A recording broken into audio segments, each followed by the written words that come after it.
আসসালামু আলাইকুম, শুভ সকাল সবাইকে। এখন বাজে সকাল ৫টা। আমি যখন খুব ভোরবেলায় উঠি তখন সারা ঢাকা শহরের মানুষ ৪ ভাগের ৩.৫ ভাগ মানুষই ঘুমের দেশে বসবাস করছে। আর আমি উঠে ভাত বসিয়ে দিয়ে ভাতে মোটামুটি বলগও চলে এসেছে। এই তো আমি একটু চারপাশটা দেখছি, জানালার এই রুম দিয়ে একটু জানালায় গিয়ে ওই বারান্দা দিয়ে পুরো ঘর অন্ধকার করে রেখেছি, যেহেতু আমার ছেলেটা ঘুমাচ্ছে বা অন্য সবাই ঘুমাচ্ছে, ঘুমিয়ে ডিস্টার্ব হবে। বারান্দায় গিয়ে একটু চারপাশ দেখছিলাম, টিপটিপ বৃষ্টি পড়ছে আর চারদিকটা শুনশান নীরবতা। কোনো কোনো বাসাগুলোতে দুই একটু আলো ফুটে উঠেছে, কেউ কেউ হয়তো ঘুম ভেঙেছে। আমি বাইরের দিকটা একটু দেখে এসে এখন চলে এসেছি রান্না বসাতে। ভাতটা মোটামুটি বলক তো ভালোই চলে এসেছে, কিছুক্ষণের মধ্যে ভাতটা হয়ে যাবে। আমি এখন একটা তরকারি রান্না করব, সেজন্য প্রথমে চুলায় একটা কড়াই বসিয়ে দিয়েছি। সামান্য পরিমাণ তেল দিয়ে আজকে রান্না করব ইলিশ মাছ দিয়ে কচুরমুখী। আমার খুবই পছন্দের একটা মাছ এবং খুব পছন্দের একটা সবজি। খুবই সুন্দর সকাল উপভোগ করার জন্য খুব ভোরবেলায় উঠতে হবে। ঠিক আজানের সাথে সাথে যদি উঠতে পারেন তাহলে আপনি অনেক সুন্দর একটা সকাল দেখতে পারবেন।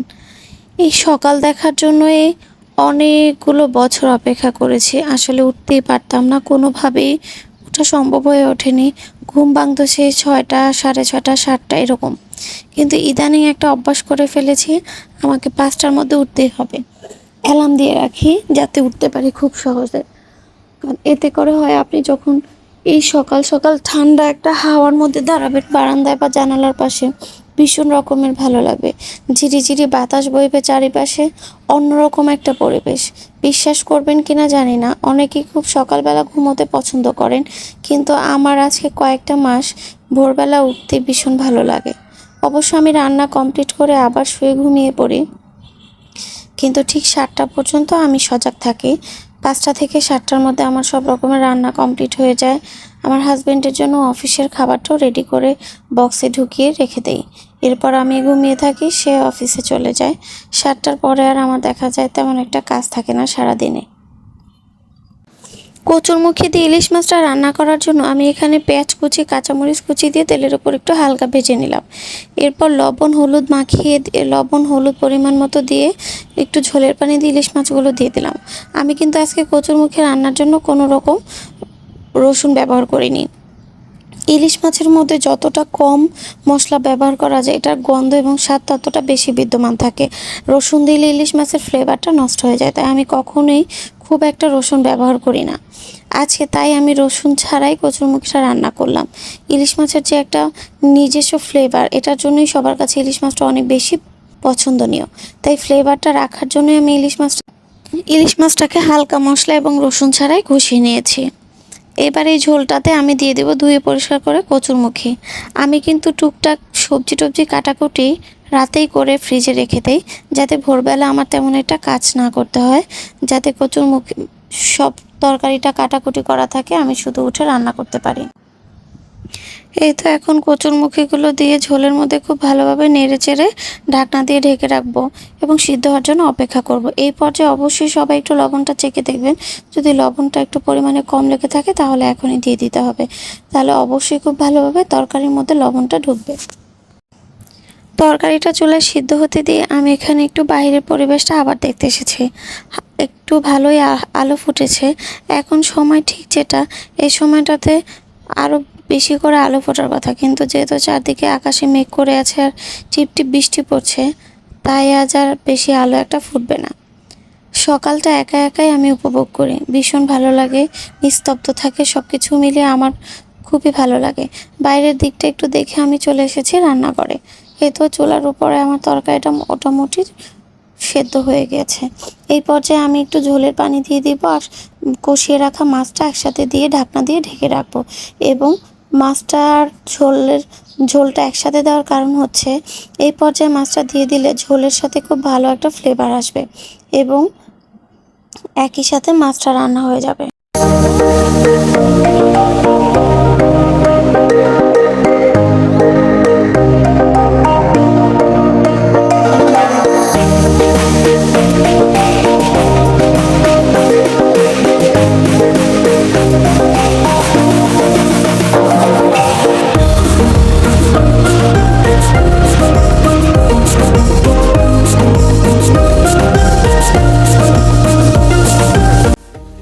ফাইনালি আমার কচুরমুখী দিয়ে ইলিশ মাছের দুর্দান্ত একটা তরকারি হয়ে গিয়েছে। খুবই হালকা মশলায় তরকারিটা রান্না করেছি। আপনাদের কাছে কার কেমন লেগেছে অবশ্যই জানাবেন, আর কে কীভাবে কচুরমুখীটা রান্না করেন সেটাও জানাবেন।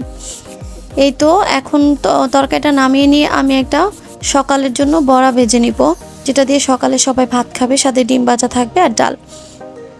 সেজন্য আমি লাউয়ের ছিকলা দিয়ে একটা বড়া ভেজে থাকি বা পেঁয়াজু, সেটা দিয়ে ভাত খেতে দারুণ লাগে। তাই চুলাতে কড়াই বসিয়ে দিয়ে তেলটা গরম হওয়ার জন্য অপেক্ষা করেছি। তেলটা গরম হয়ে আসলে এবার পেঁয়াজুগুলো ছেড়ে দিব।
এক ব্যাচ পেঁয়াজও মচমচে করে ভেজে তুলে রেখে এবার আরও এক ব্যাচ পেঁয়াজও ভেজে নামিয়ে নিব আমি। সবগুলো পেঁয়াজও হয়ে গেলে একসাথে নামিয়ে রেখে দিব।